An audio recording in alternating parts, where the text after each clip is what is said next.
I love being here. I actually just posted a IG story, and I was saying how much I love Lexington, and then I was like, you know what? I got to give some love to every school in the SEC. I don't have favorites, but I do really love it here. Spent a lot of time here, especially during basketball season. What are your thoughts on the home field atmosphere they've been able to develop this year? You saw it last week against Florida, but what do you think about the atmosphere they can bring here in the SEC?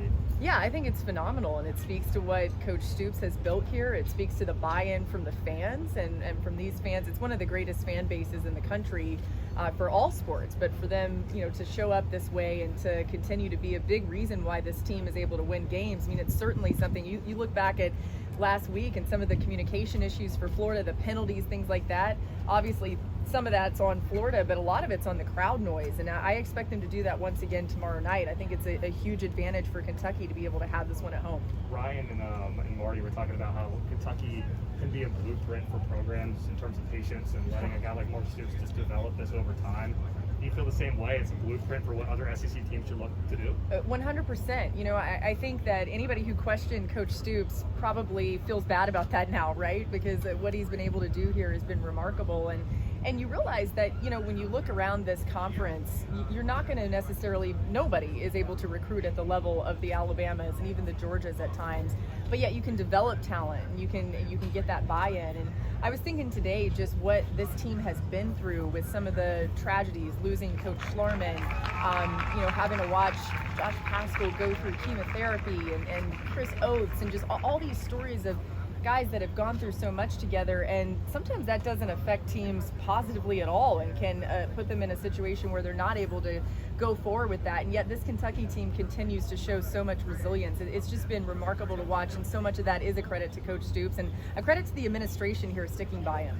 What do you make of the team on the other side, this LSU team? Obviously they've struggled a little bit, but the betting line, people are saying this could go either way, kind of. Yeah, listen, the reason why is because LSU's roster is chock full of talent, right? And if you look at it just from that perspective, you would say that this matchup could even favor them, from the standpoint of just the guys who they're putting out there on the field. But I think there are certainly issues with the way that the team has been coached so far, and that's something that has been in the news, right? And it's something that I think we'll look for tomorrow night. Kentucky probably feels like they can expose some things in some ways from that standpoint, but it's a good LSU team. You can't discount them. The win that they got on the road last week was remarkable for them too. So I think when you think about what LSU brings to the table, they're a team that you can never count out. It's why no matter what the teams look like, you don't count them out in any of the matchups, especially since they won the national championship. But even before that, they've always recruited well. It's just a matter of getting that to translate to the field when it comes to an actual game time. Okay, a business question. You go back and forth from NFL to college football. How do you keep track of everything? Well, you guys may have known that I was supposed to be here a few minutes ago, and one of the reasons why I'm late is because we had some last-minute additions to the NFL Live rundown, which is right here in my hands. So a typical Friday, I start the day with NFL Live meeting, then do an SEC Nation meeting and write some of the show that I still have left to write. I have to babysit these clowns, which is actually the most fun part of it.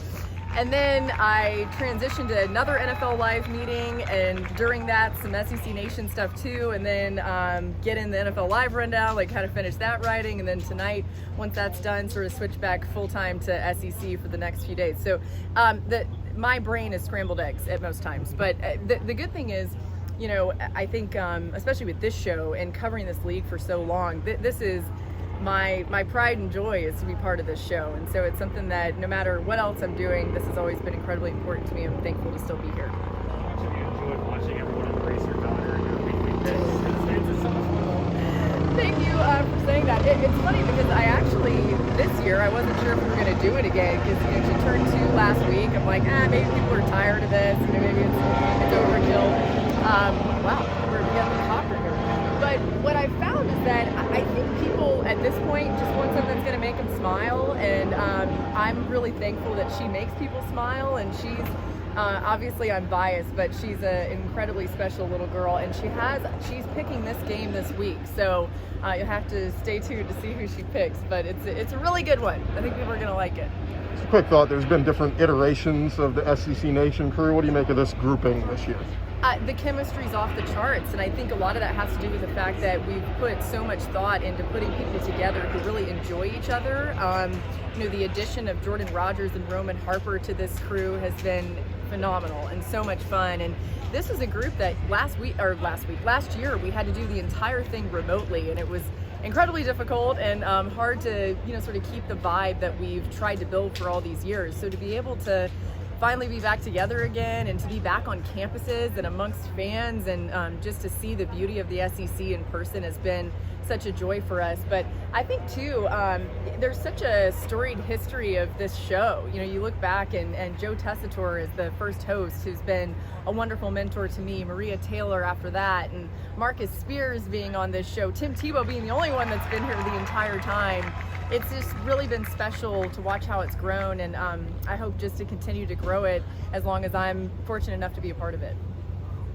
You mentioned you enjoy spending time in Lexington. What are some of your favorite things to do? Oh man, well, first of all, eat here. Great restaurants. We love that. And like I said, doing Super Tuesday basketball for a couple of years, I was fortunate enough to spend a ton of time here during those months. But I would say that even the vibe during football season, it has its whole different brand, even than what you see during basketball season. And the common denominator being that Big Blue Nation shows up no matter what. I think the hospitality here, one of my favorite things about this place, and that no matter where you go, you're welcomed with a lot of passion and open arms by this fan base. So one of my favorites to come and spend time with no matter what the time of year is, no matter what the season. Awesome. Thank you so much. Thank you.